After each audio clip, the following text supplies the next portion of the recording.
Okay. Hello, friends. This is my first live, so this will be interesting.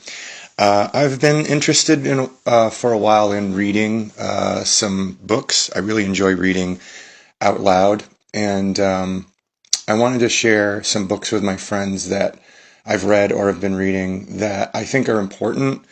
I tend to read nonfiction, so if you're more interested in fiction, you probably aren't going to be interested in what I have to read, but as you can see from the photo on the live, the book I'm reading right now is The Demon Haunted World, Science as a Candle in the Dark by Carl Sagan.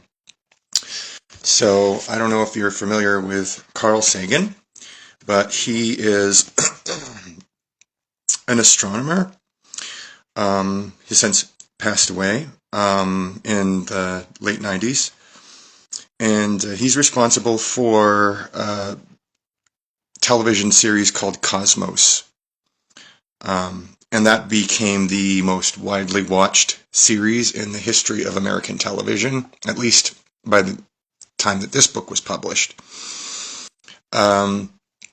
So he's been involved with media, and I haven't read any of his other books, but I've watched some of his videos, and I'm very interested in the things he has to say. So I'm going to just get started here. It's much easier to read than it is to speak off the cuff about what you're reading. So this will be the first part. Here we go. To Tonio, my grandson, I wish you a world free of demons and full of light. We wait for light, but behold darkness. Isaiah 59:9. It is better to light one candle than to curse the darkness. Adage. Preface. My teachers. It was a blustery fall day in 1939. In the streets outside the apartment building, fallen leaves were swirling in little whirlwinds, each with a life of its own. It was good to be inside and warm and safe, with my mother preparing dinner in the next room. In our apartment, there were no older kids who picked on you for no reason. Just the week before, I had been in a fight. I can't remember, after all these years, who it was with. Maybe it was Snoony Agata from the third floor, and, after a wild swing, I found I had put my fist through the plate glass window of Schechter's drugstore. Mr. Schechter was solicitous. "It's all right, I'm insured," he said, as he put some unbelievably painful antiseptic on my wrist. My mother took me to the doctor, whose office was on the ground floor of our building. With a pair of tweezers, he pulled out a fragment of glass. Using needle and thread, he sewed 2 stitches. 2 stitches, my father had repeated later that night. He knew about stitches because he was a cutter in the garment industry. His job was to use a very scary power saw to cut out patterns, backs, say, or sleeves, for ladies' coats and suits, from an enormous stack of cloth. Then the patterns were conveyed to endless rows of women sitting at sewing machines. He was pleased I had gotten angry enough to overcome a natural timidity. Sometimes it was good to fight back. I hadn't planned to do anything violent. It just happened. One moment, Snoony was pushing me, and the next moment, my fist was through Mr. Schechter's window. I had injured my wrist, generated an unexpected medical expense, broken a plate glass window, and no one was mad at me. As for Snoony, he was more friendly than ever. I puzzled over what the lesson was, but it was much more pleasant to work it out up here in the warmth of the apartment, gazing out through the living room window into lower New York Bay, than to risk some new misadventure on the streets below. As she often did, my mother had changed her clothes and made up her face in anticipation of my father's arrival. The sun was almost setting, and together we looked out across the choppy waters. There are people fighting out there, killing each other, she said, waving vaguely across the Atlantic. I peered intently. I know, I replied. I can see them. No, you can't, she replied, almost severely, before returning to the kitchen. They're too far away. How could she know whether I could see them or not? I wondered. Squinting, I had thought I'd made out a thin strip of land at the horizon on which tiny figures were pushing and shoving and dueling with swords, as they did in my comic books. But maybe she was right. Maybe it had just been in my imagination, a little like the midnight monsters that still, on occasion, awakened me from a deep sleep, my pajamas drenched in sweat, my heart pounding.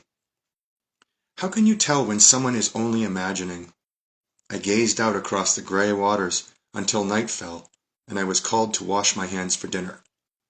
To my delight, my father swooped me up in his arms. I could feel the cold of the outside world against his one-day growth of beard.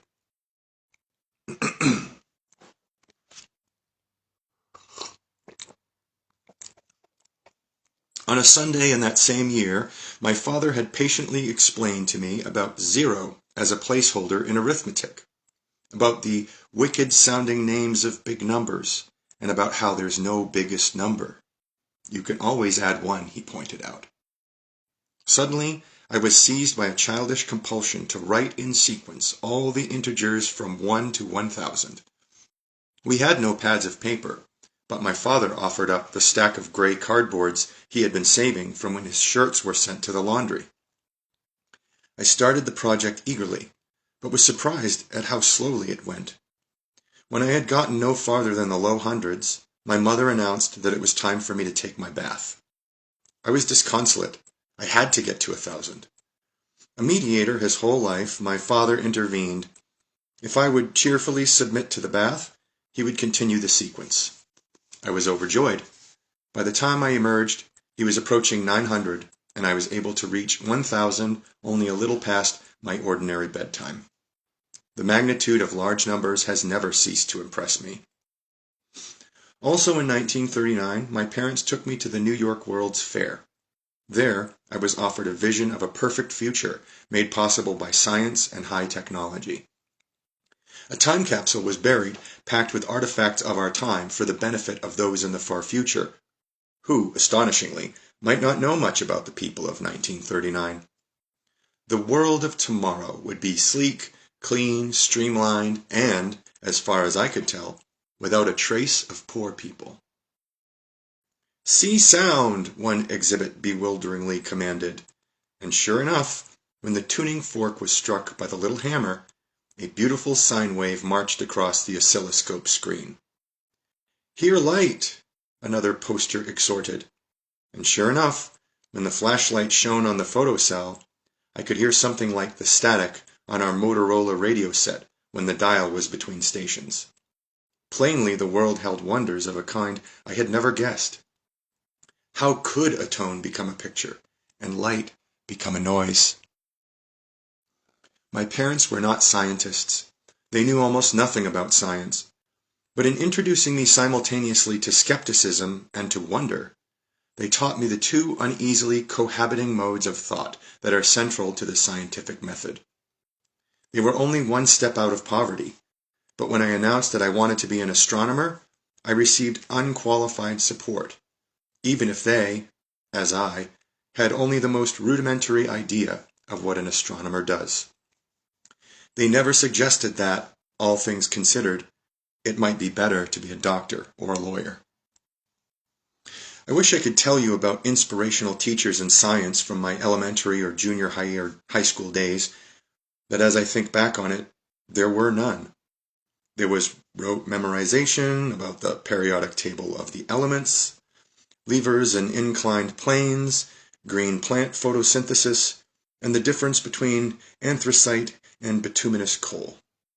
But there was no soaring sense of wonder, no hint of an evolutionary perspective, and nothing about mistaken ideas that everybody had once believed. In high school laboratory courses, there was an answer we were supposed to get. We were marked off if we didn't get it. There was no encouragement to pursue our own interest, or hunches, or conceptual mistakes. In the backs of textbooks, there was material you could tell was interesting. The school year would always end before we got to it. You could find wonderful books on astronomy, say, in the libraries, but not in the classroom. Long division was taught as a set of rules from a cookbook, with no explanation of how this particular sequence of short divisions, multiplications, and subtractions got you the right answer. In high school, extracting square roots was offered reverentially, as if it were a method once handed down from Mount Sinai. It was our job merely to remember what we had been commanded. Get the right answer, and never mind that you don't understand what you're doing. I had a very capable second-year algebra teacher from whom I learned much mathematics, but he was also a bully who enjoyed reducing young women to tears. My interest in science was maintained through all those school years by reading books and magazines on science, fact, and fiction. College was the fulfillment of my dreams. I found teachers who not only understood science, but who were actually able to explain it. I was lucky enough to attend one of the great institutions of learning of the time, the University of Chicago. I was a physics student in a department orbiting around Enrico Fermi. I discovered what true mathematical elegance is from, I'm going to mess this up, Subramanian Chandrasekhar. I know I've massacred that. I was given the chance to talk chemistry with Harold Urey. Over summers, I was apprenticed in biology to H.J. Muller at Indiana University, and I learned planetary astronomy from its only full-time practitioner at the time, G.P. Kuiper. It was from Kuiper that I first got a feeling for what is called a back-of-the-envelope calculation. A possible explanation to a problem occurs to you. You pull out an old envelope, appeal to your knowledge of fundamental physics, scribble a few approximate equations on the envelope, substitute in likely numerical values, and see if your answer comes anywhere near explaining your problem. If not, you look for a different explanation. It cut through nonsense like a knife through butter. At the University of Chicago, I was also lucky enough to go through a general education program devised by Robert M. Hutchins, where science was presented as an integral part of the gorgeous tapestry of human knowledge. It was considered unthinkable for an aspiring physicist not to know Plato, Aristotle, Bach, Shakespeare, Gibbon, Malinowski, and Freud, among many others. In an introductory science class, Ptolemy's view that the sun revolved around the earth was presented so compellingly that some students found themselves re-evaluating their commitment to Copernicus. The status of the teachers in the Hutchins curriculum had almost nothing to do with their research, perversely. Unlike the American university standard of today, teachers were valued for their teaching, their ability to inform and inspire the next generation. In this heady atmosphere, I was able to fill in some of the many gaps in my education. Much that had been deeply mysterious, and not just in science, became clearer. I also witnessed at first hand the joy felt by those whose privilege it is to uncover a little about how the universe works. I've always been grateful to my mentors of the 1950s and tried to make sure that each of them knew my appreciation. But as I look back, it seems to me that I learned the most essential things, not from my school teachers, not even from my university professors, but from my parents, who knew nothing at all about science, in that single far-off year of 1939. That's the end of the preface. We have Chapter 1, The Most Precious Thing. All our science, measured against reality, is primitive and childlike, and yet it is the most precious thing we have. Albert Einstein, 1879 to 1955. As I got off the plane, he was waiting for me, holding up a scrap of cardboard with my name scribbled on it. I was on my way to a conference of scientists and TV broadcasters devoted to the seemingly hopeless prospect of improving the presentation of science on commercial television. The organizers had kindly sent a driver. "Do you mind if I ask you a question?" he said as we waited for my bag. No, I didn't mind. "Isn't it confusing to have the same name as that scientist guy?" It took me a moment to understand. Was he pulling my leg? Finally, it dawned on me. "I am that scientist guy," I answered. He paused and then smiled. "Sorry, that's my problem. I thought it was yours too." He put out his hand. "My name is William F. Buckley." Well, he wasn't exactly William F. Buckley, but he did bear the name of a contentious and well-known TV interviewer, for which he doubtless took a lot of good-natured ribbing. As we settled into the car for the long drive, the windshield wipers rhythmically thwacking, he told me he was glad I was that scientist guy. He had so many questions to ask about scientists. Would I mind? No, I didn't mind. And so we got to talking, but not, as it turned out, about science. He wanted to talk about frozen extraterrestrials languishing in an Air Force base near San Antonio, channeling a way to hear what's on the minds of dead people, not much it turns out, crystals, the prophecies of Nostradamus, astrology, the Shroud of Turin. He introduced each portentous subject with buoyant enthusiasm each time I had to disappoint him. "The evidence is crummy," I kept saying. "There's a much simpler explanation."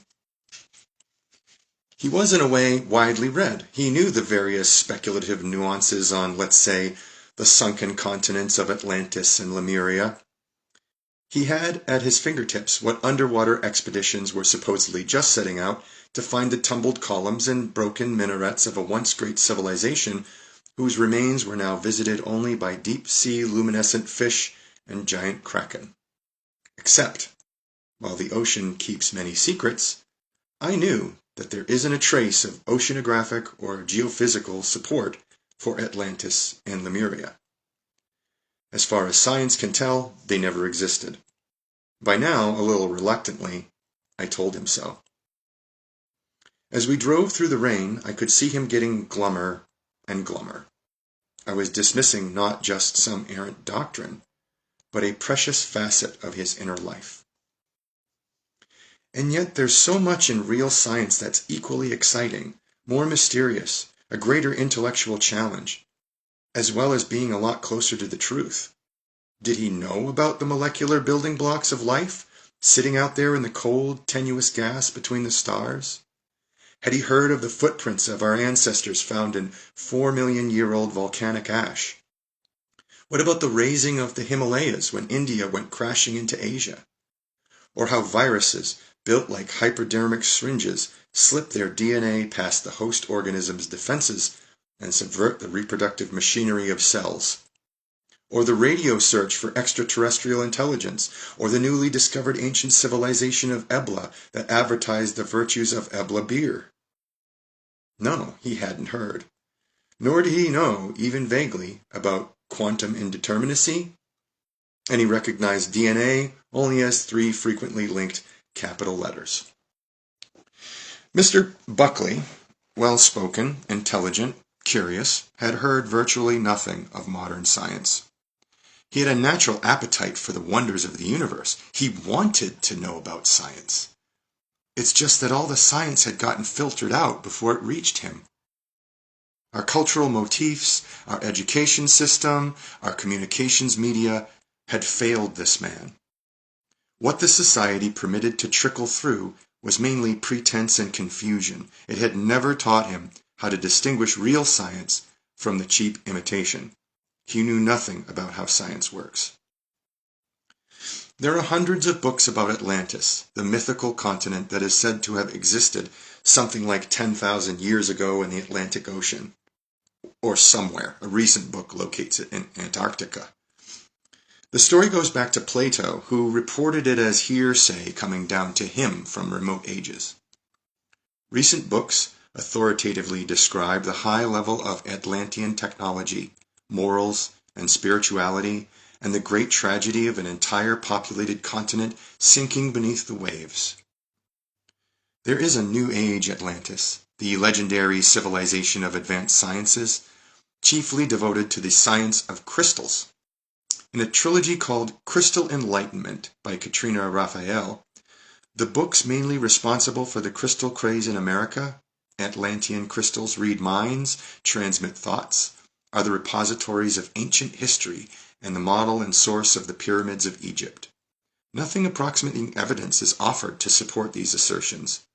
A resurgence of crystal mania may follow the recent finding by the real science of seismology that the inner core of the Earth may be composed of a single huge, nearly perfect crystal of iron. A few books, Dorothy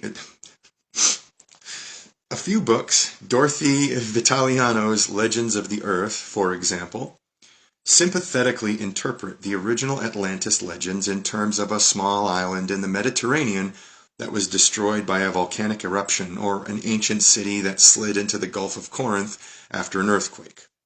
This, for all we know, may be the source of the legend, but is a far cry from the destruction of a continent on which had sprung forth a preternaturally advanced technical and mystical civilization. What we almost never find in public libraries or newsstand magazines or primetime television programs is the evidence from sea floor spreading and plate tectonics, and from mapping the ocean floor, which shows quite unmistakably that there could have been no continent between Europe and the Americas on anything like the timescale proposed. Spurious accounts that snare the gullible are readily available. Skeptical treatments are much harder to find. Skepticism does not sell well. A bright and curious person who relies entirely on popular culture to be informed about something like Atlantis is hundreds or thousands of times more likely to come upon a fable treated uncritically than a sober and balanced assessment. Maybe Mr. Buckley should know how to be more skeptical about what's dished out to him by popular culture. But apart from that, it's hard to see how it's his fault. He simply accepted what the most widely available and accessible sources of information claimed was true. For his naivete, he was systematically misled and bamboozled. Science arouses a soaring sense of wonder, but so does pseudoscience. Sparse and poor popularizations of science abandon ecological niches that pseudoscience promptly fills. If it were widely understood that claims to knowledge require adequate evidence before they can be accepted, there would be no room for pseudoscience. But a kind of Gresham's law prevails in popular culture, by which bad science drives out good. All over the world, there are enormous numbers of smart, even gifted people who harbor a passion for science. But that passion is unrequited. Surveys suggest that some 95% of Americans are scientifically illiterate. That's just the same fraction as those African Americans, almost all of them slaves, who were illiterate just before the Civil War, when severe penalties were in force for anyone who taught a slave to read. Of course, there's a degree of arbitrariness about any determination of illiteracy, whether it applies to language or to science. But anything like 95% illiteracy is extremely serious. Every generation worries that educational standards are decaying. One of the oldest short essays in human history, dating from Sumer some 4,000 years ago, laments that the young are disastrously more ignorant than the generation immediately preceding. 2,400 years ago, the aging and grumpy Plato, in Book 7 of the Laws, gave his definition of scientific illiteracy. Quote, "Who is unable to count 1, 2, 3, or to distinguish odd from even numbers, or is unable to count at all, or reckon night and day, and who is totally unacquainted with the revolution of the sun and moon and the other stars?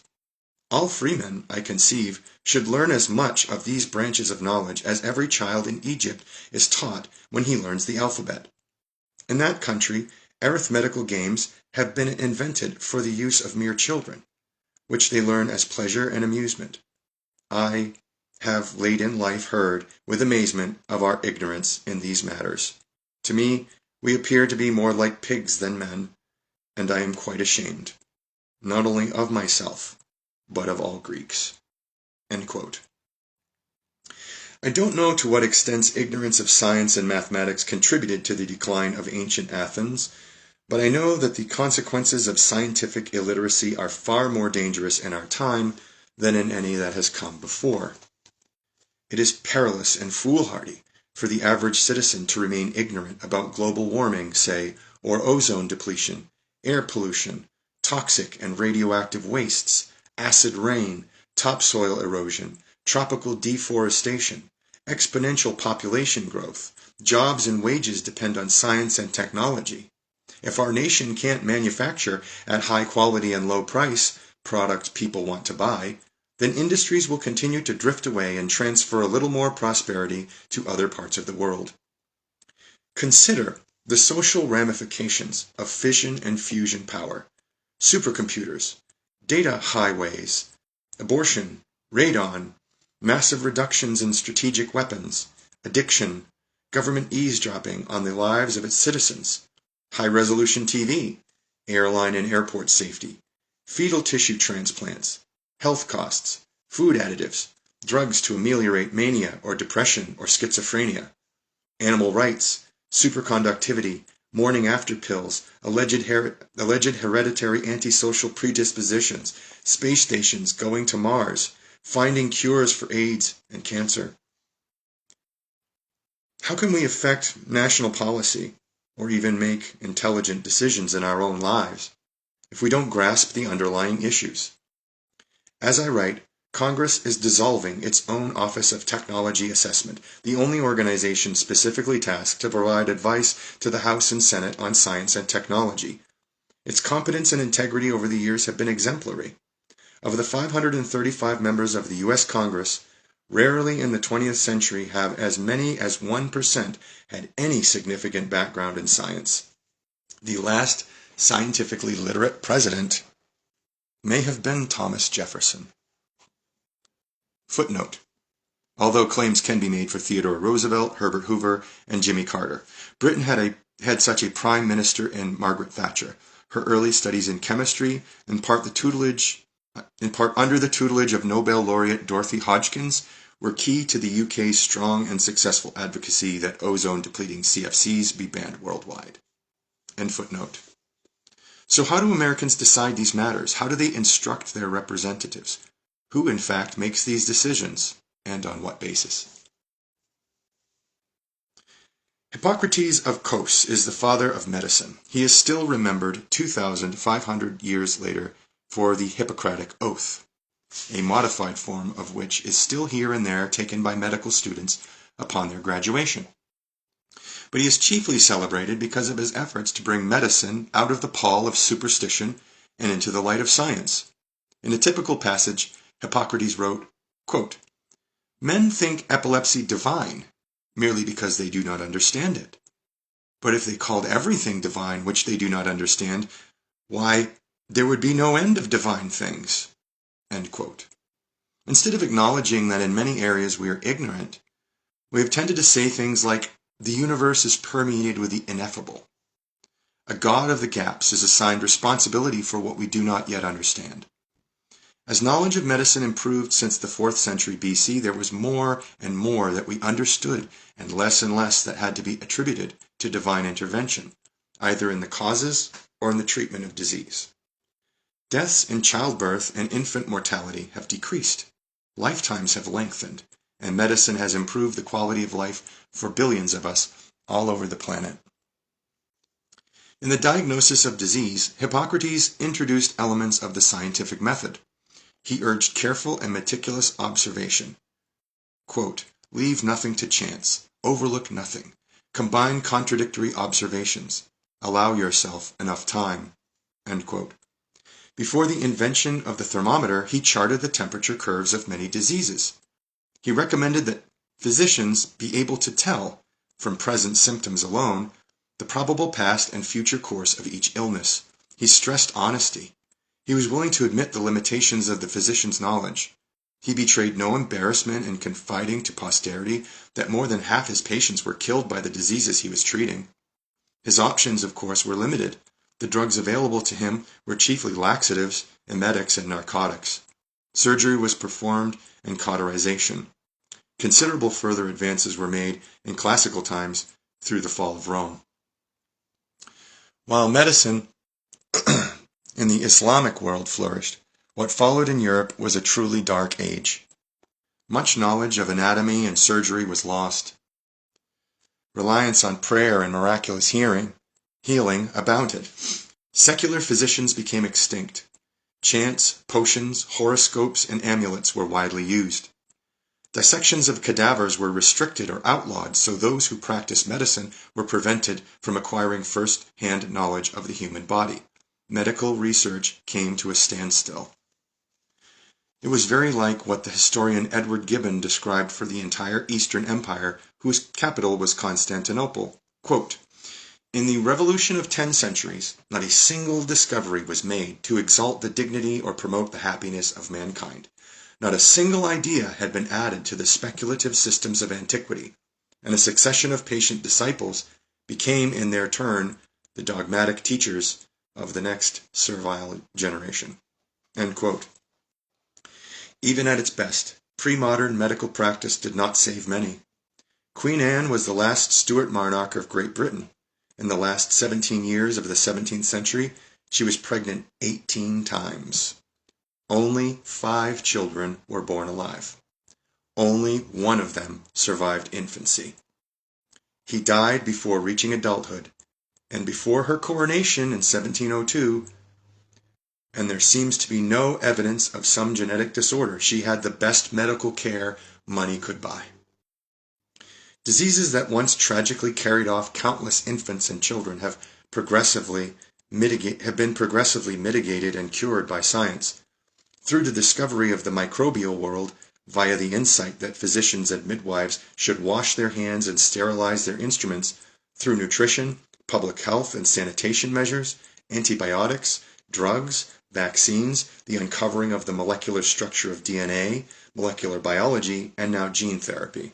In the developed world at least, parents today have an enormously better chance of seeing their children live to adulthood than did the heir to the throne of one of the most powerful nations on earth in the late 17th century. Smallpox has been wiped out worldwide.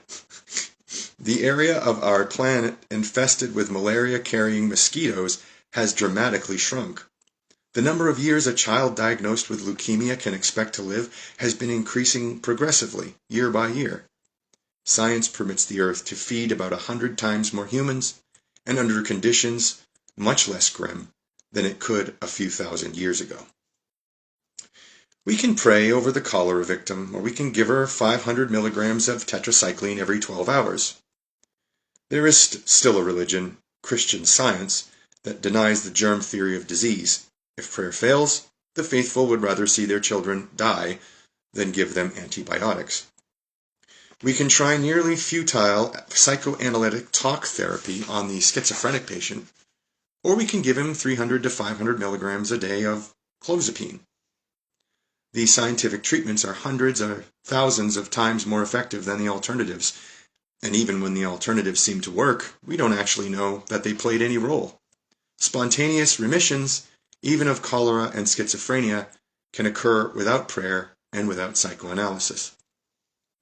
Abandoning science means abandoning much more than air conditioning, CD players, hair dryers, and fast cars. In hunter-gatherer pre-agricultural times, the human life expectancy was about 20 to 30 years.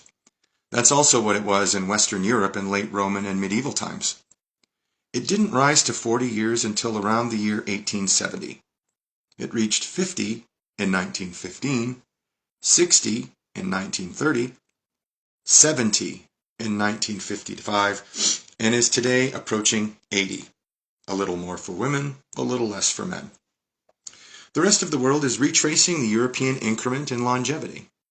What is the cause of this stunning, unprecedented humanitarian transition? The germ theory of disease, public health measures, medicines, and medical technology. Longevity is perhaps the best single measure of the physical quality of life. If you're dead, there's little you can do to be happy.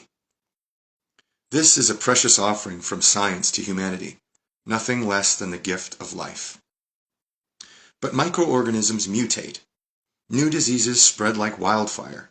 There is a constant battle between microbial measures and human countermeasures. We keep pace in this competition not just by designing new drugs and treatments, but by penetrating progressively more deeply toward an understanding of the nature of life. Basic research. If the world is to escape the direct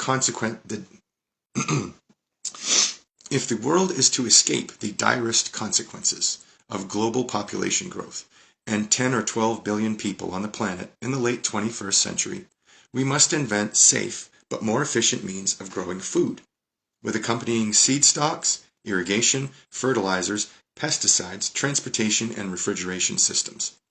It will also take widely available and acceptable contraception, significant steps toward political equality of women, and improvements in the standards of living of the poorest people. How can this all be accomplished without science and technology? I know that science and technology are not just cornucopia pouring out gifts into the world. Scientists not only conceived nuclear weapons, they also took political leaders by the lapels, arguing that their nation, whichever it happened to be, had to have one first. Then they manufactured over 60,000 of them.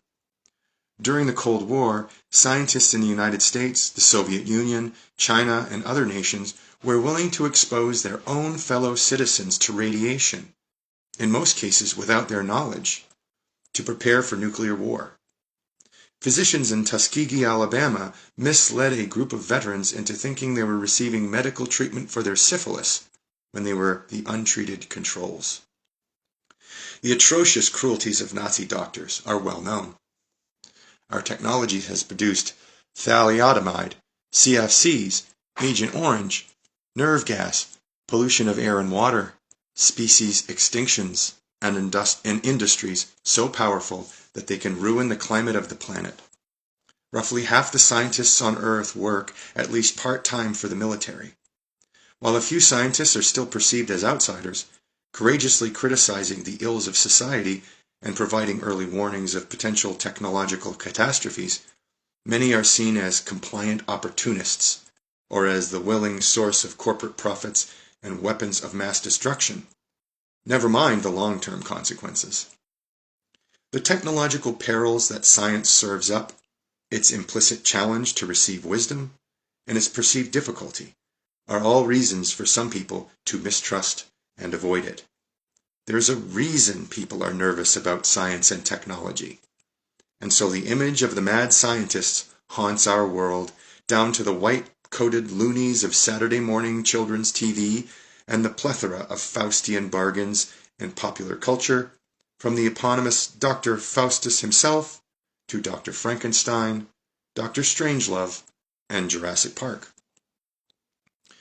But we can't simply conclude that science puts too much power into the hands of morally feeble technologists or corrupt power-crazed politicians and so decide to get rid of it. Advances in medicine and agriculture have saved vastly more lives than have been lost in all the wars in history. Footnote. At a dinner table recently, I asked the assembled guests, ranging in age, I guess, from 30s to 60s, how many of them would be alive today if not for antibiotics, cardiac pacemakers, and the rest of the panoply of modern medicine? Only one hand went up. It was not mine. End footnote. Advances in transportation, communication, and entertainment have been transformed and unified the world. In opinion poll after opinion poll, science is rated among the most admired and trusted occupations despite the misgivings. The sword of science is double-edged. Its awesome power forces on all of us, including politicians, but of course especially on scientists, a new responsibility. More attention to the long-term consequences of technology, a global and transgenerational perspective, an incentive to avoid easy appeals to nationalism and chauvinism. Mistakes are becoming too expensive. Do we care what's true? Does it matter? Where ignorance is bliss, 'tis folly to be wise, wrote the poet Thomas Gray. But is it? Edmund Way Teale, in his 1950 book, Circle of the Seasons, understood the dilemma better. Quote, It is morally as bad not to care whether a thing is true or not, so long as it makes you feel good, as it is not to care how you got your money as long as you've got it." End quote. It's disheartening to discover government corruption and incompetence, for example, but is it better not to know about it? Whose interest does ignorance serve? If we humans bear, say, hereditary propensities toward the hatred of strangers, isn't self-knowledge the only antidote? If we long to believe that the stars rise and set for us, that we are the reason that there is a universe, does science do us a disservice in deflating our conceits? In The Genealogy of Morals, Friedrich Nietzsche, as so many before and after, decries the unbroken progress and the self-belittling of man, brought about by the scientific revolution. Nietzsche mourns the loss of man's belief in his dignity, his uniqueness, his irreplaceability in the scheme of existence. For me, it is far better to grasp the universe as it really is than to persist in delusion, however satisfying and reassuring. Which attitude is better geared for our long-term survival? Which gives us more leverage on our future? And if our naive self-confidence is a little undermined in the process, is that altogether such a loss? Is there not cause to welcome it as a maturing and character-building experience? To discover that the universe is some 8 to 15 billion and not 6 to 12,000 years old improves our appreciation of its sweep and grandeur. To entertain the notion that we are a particularly complex arrangement of atoms and not some breath of divinity at the very least enhances our respect for atoms. To discover, as now seems probable, that our planet is one of billions of other worlds in the Milky Way galaxy, and that our galaxy is one of billions more, majestically expands the arena of what is possible. To find that our ancestors were also the ancestors of apes ties us to the rest of life and makes possible important, if occasionally rueful, reflections on human nature. Footnote: no thinking religious person believes this old hat about the world being 6 to 12,000 years old, writes one of the referees of this book. But many scientific creationists not only believe it, but are making increasingly aggressive and successful efforts to have it taught in the schools, museums, zoos, and textbooks. Why? Because adding up the begats, the ages of the patriarchs and the others in the Bible, gives such a figure, and the Bible is inerrant. End quote. Plainly, there is no way back. Like it or not, we are stuck with science. We had better make the best of it. When we finally come to terms with it and fully recognize its beauty and power, we will find, in spiritual as well as in practical matters, that we have made a bargain strongly in our favor. But superstition and pseudoscience keep getting in the way, distracting all the Buckleys among us, providing easy answers, dodging skeptical scrutiny, casually pressing our awe buttons and cheapening the experience, making us routine and comfortable practitioners as well as victims of credulity. Yes, the world would be a more interesting place if there were UFOs lurking in the deep waters off Bermuda and eating ships and planes. Or if dead people could take control of our hands and write us messages. It would be fascinating if adolescents were able to make telephone handsets rocket off their cradles just by thinking at them. Or if our dreams could, more often than can be explained by chance and our knowledge of the world, accurately foretell the future. These are all instances of pseudoscience. They purport to use the methods and findings of science, while in fact they are faithless to its nature, often because they are based on insufficient evidence or because they ignore clues that point the other way. They ripple with gullibility.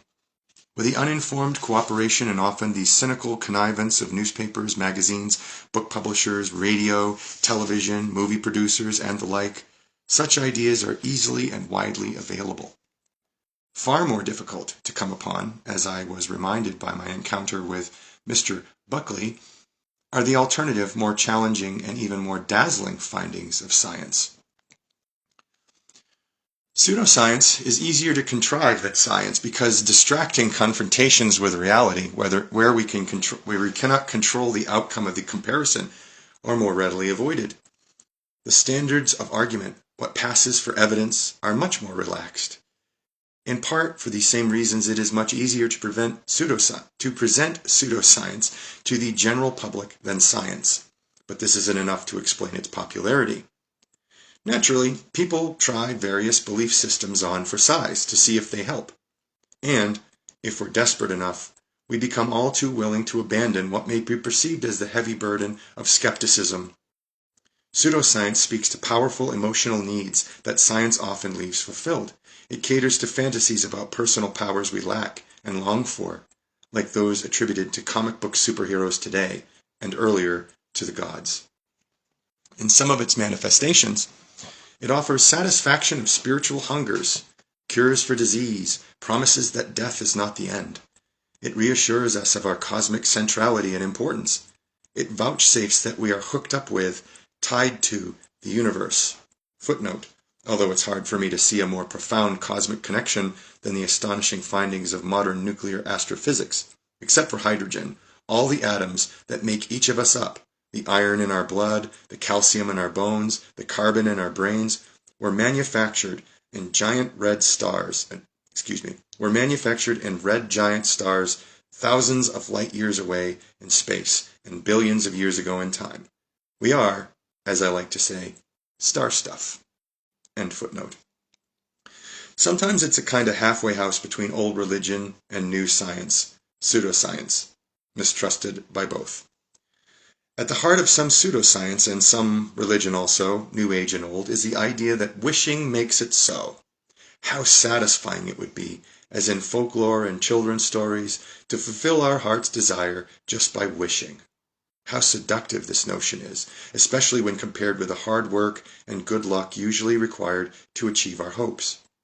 The enchanted fish or the genie from the lamp will grant us 3 wishes. Anything we want, except more wishes. Who has not pondered, just to be on the safe side, just in case we ever come upon and accidentally rub an old squat brass oil lamp, what to ask for? I remember from childhood comic strips and books, a top-hatted, mustachioed magician who brandished an ebony walking stick. His name was Zatara. He could make anything happen, anything at all. How did he do it? Easy. He uttered his commands backwards. So, if he wanted $1 million, he would say, Srala noilium am evig. That's all there was to it. It was something like prayer, but much surer of results.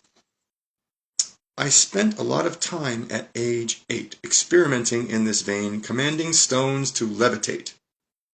Esir inots. It never worked. I blamed my pronunciation. Pseudoscience is embraced, it might be argued, in exact proportion as real science is misunderstood, except that the language breaks down here. If you've never heard of science, to say nothing of how it works, you can hardly be aware that you're embracing pseudoscience. You're simply thinking in one of the ways that humans always have. Religions are often the state-protected nurseries of pseudoscience, although there's no reason why religions have to play that role. In a way, it's an artifact from times long gone. In some countries, nearly everyone believes in astrology and precognition, including government leaders. But this is not simply drummed into them by religion. It is drawn out of the enveloping culture in which everyone is comfortable with those practices, and affirming testimonials are everywhere. Most of the case histories I will relate in this book are American, because these are the cases I know best. Not because pseudoscience and mysticism are more prominent in the United States than elsewhere.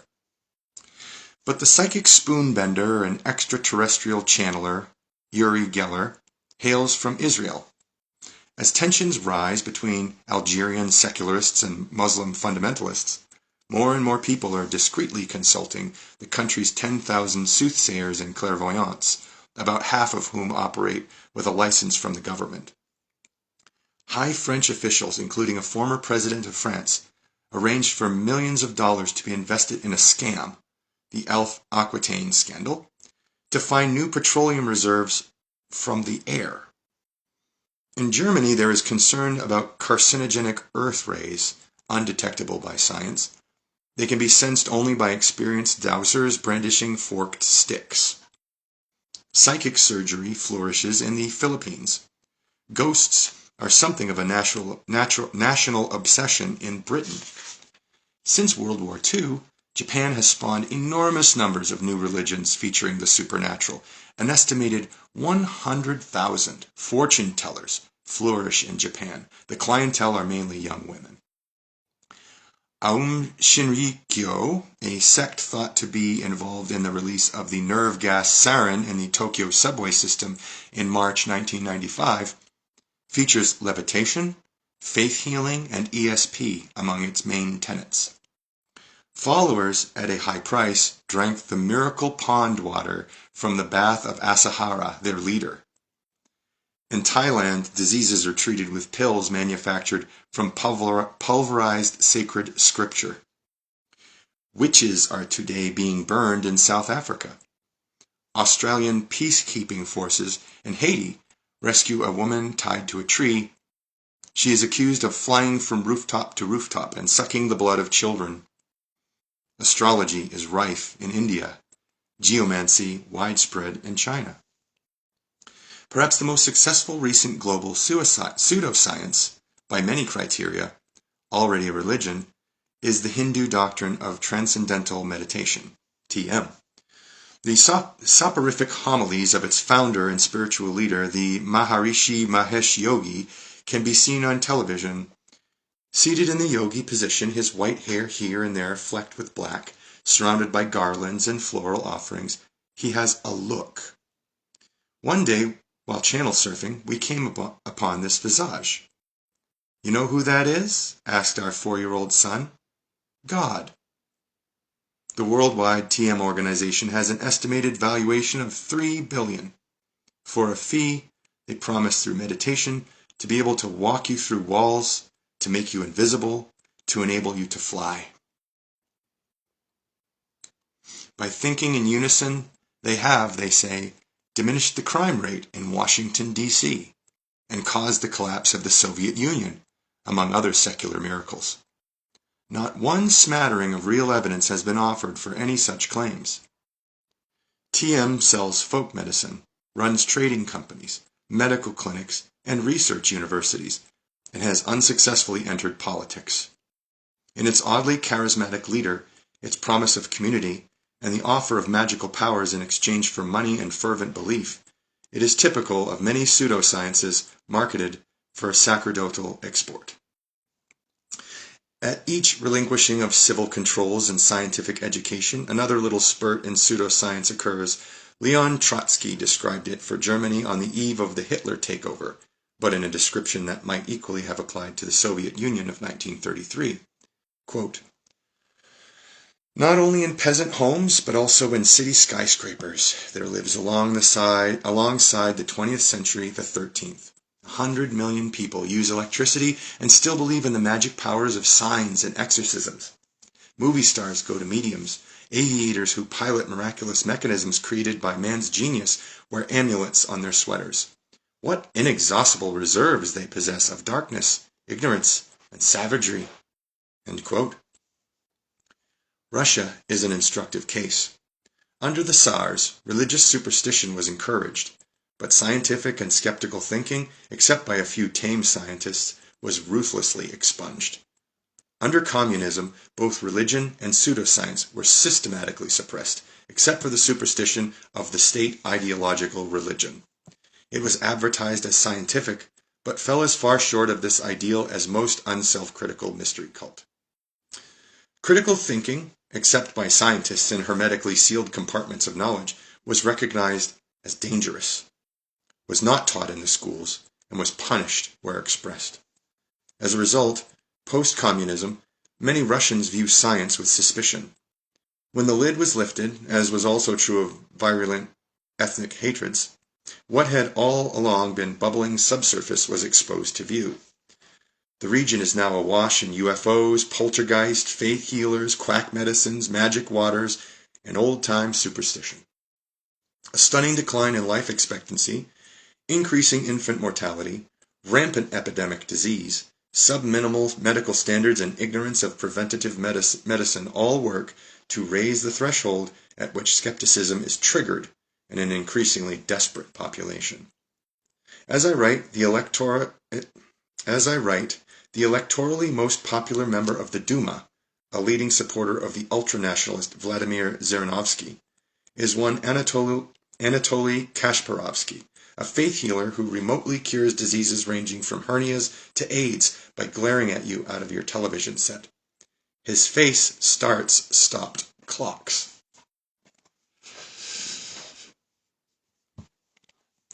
A somewhat analogous situation exists in China. After the death of Mao Zedong and the gradual emergence of a market economy, UFOs, channeling, and other examples of Western pseudoscience emerged along with such ancient Chinese practices as ancestor worship, astrology, and fortune-telling, especially that version that involves throwing yarrow sticks and working through the hoary hexagrams of the I Ching. The government newspaper lamented that the superstition of feudal ideology is reviving in our countryside. It was, and remains, a rural, not primarily an urban affliction. Individuals with special powers gained enormous followings. They could, they said, project Qi, the energy field of the universe, out of their bodies to change the molecular structure of a chemical 2,000 kilometers away, to communicate with aliens, to cure diseases. Some patients died under the ministrations of one of these masters of Qigong, who was arrested and convicted in 1993. Wang Hongcheng, an amateur chemist, claimed to have synthesized a liquid, small amounts of which, when added to water, would convert it to gasoline or the equivalent. For a time, he was funded by the army and the secret police, but when his invention was found to be a scam, he was arrested and imprisoned. Naturally, the story spread that his misfortune resulted not from fraud, but his unwillingness to reveal his secret formula to the government. Similar stories have circulated in America for decades, usually with a government role replaced by a major oil or auto company. Asian rhinos are being driven to extinction because their horns, when pulverized, are said to prevent impotence. The market encompasses all of East Asia. The government of China and the Chinese Communist Party were alarmed by certain of these developments. On December 5, 1994, they issued a joint proclamation that read, in part, quote, "Public education in science has been withering in recent years. At the same time, activities of superstition and ignorance have been growing, and anti-science and pseudoscience cases have become frequent. Therefore, effective measures must be applied as soon as possible to strengthen public education in science. The level of public education in science and technology is an important sign of the national scientific accomplishment. It is a matter of overall importance in economic development, scientific advance, and the progress of society. We must be attentive and implement such public education as part of the strategy to modernize our socialist country and to make our nation powerful and prosperous. Ignorance is never socialist, nor is poverty." End quote. So pseudoscience in America is part of a global trend. Its causes, dangers, diagnosis, and treatment are likely to be similar everywhere. Here, psychics ply their wares on extended television commercials personally endorsed by entertainers. They have their own channel, the Psychic Friends Network. 1 million people a year sign on and use such guidance in their everyday lives. For the CEOs of major corporations, for financial analysts, for lawyers and bankers, there is a species of astrologer, soothsayer, psychic, ready to advise on the matter.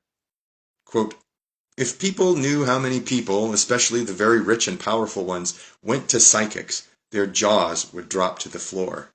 End quote. Says a psychic from Cleveland, Ohio. Royalty has traditionally been vulnerable to psychic frauds.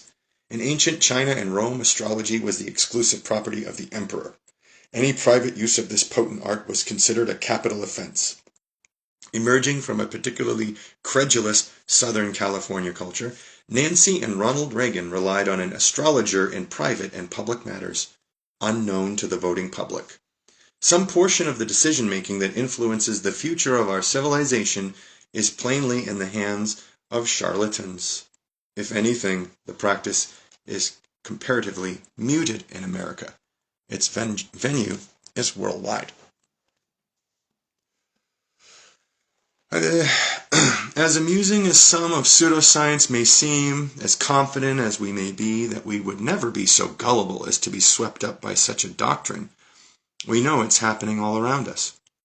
Transcendental meditation and Aum Shinrikyo seem to have attracted a large number of accomplished people, some with advanced degrees in physics or engineering.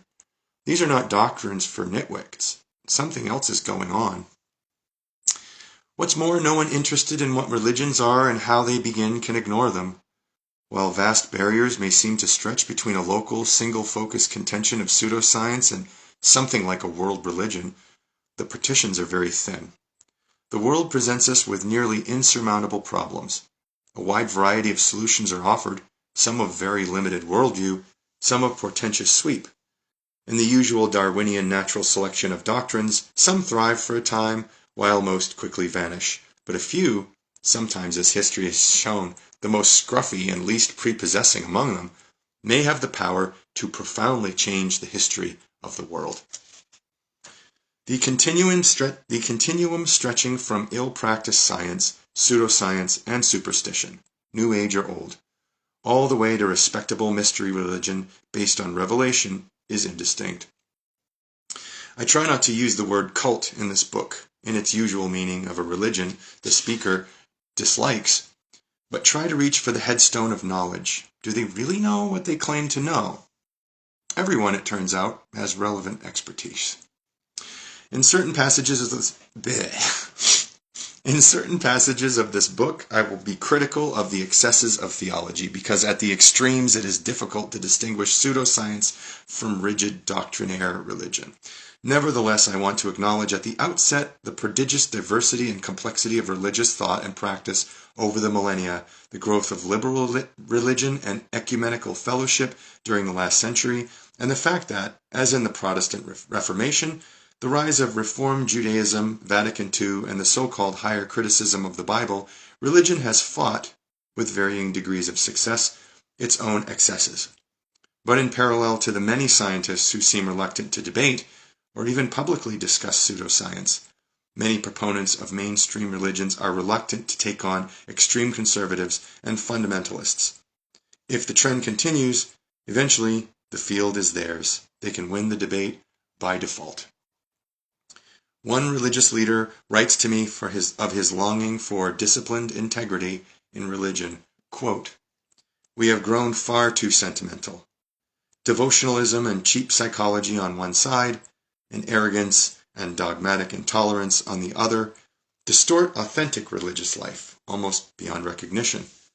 Sometimes I come close to despair, but then I live tenaciously and always with hope. Honest religion, more familiar than its critics with the distortions and absurdities perpetrated in its name, has an active interest in encouraging a healthy skepticism for its own purposes. There is the possibility for religion and science to forge a potent partnership against pseudoscience. Strangely, I think it would soon be engaged also in opposing pseudo-religion." End quote. Pseudoscience differs from an erroneous science.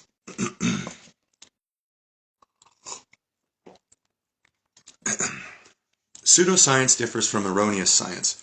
Science thrives on errors, cutting them away one by one.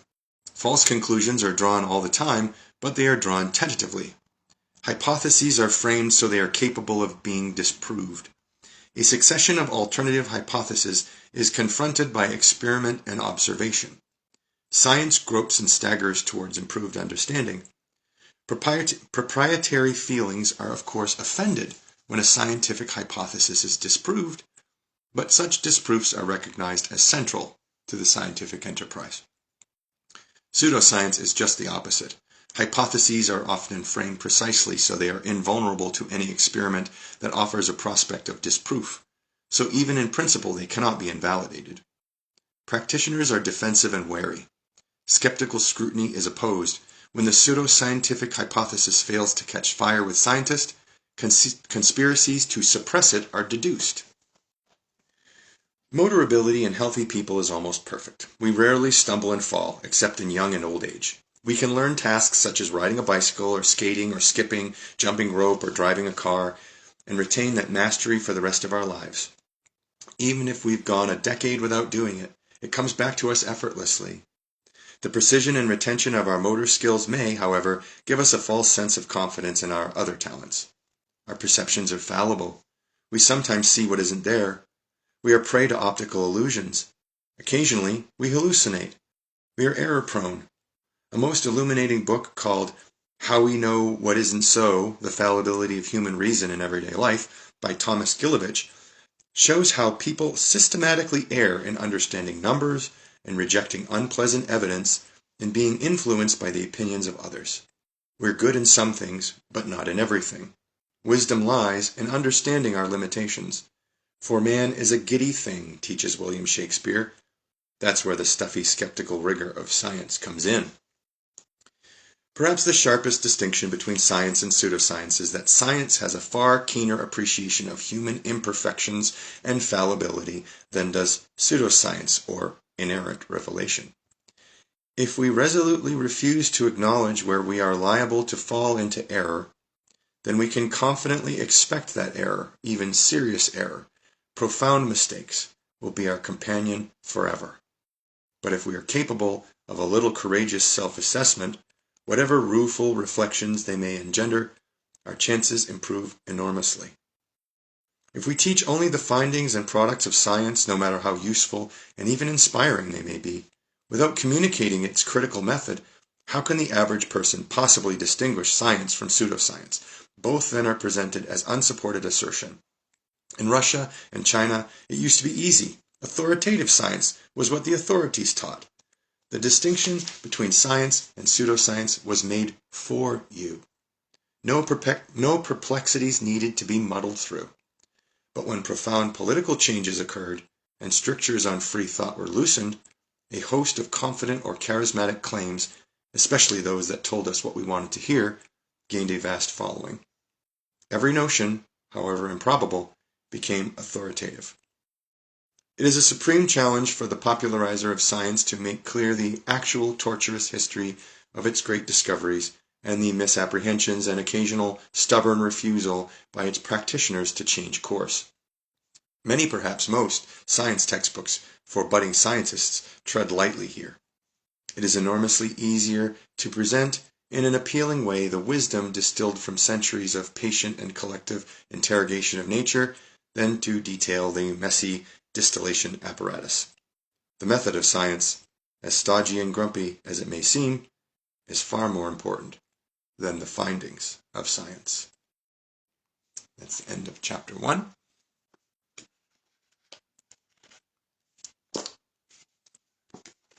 And I'll see you next time. How do I turn this thing off?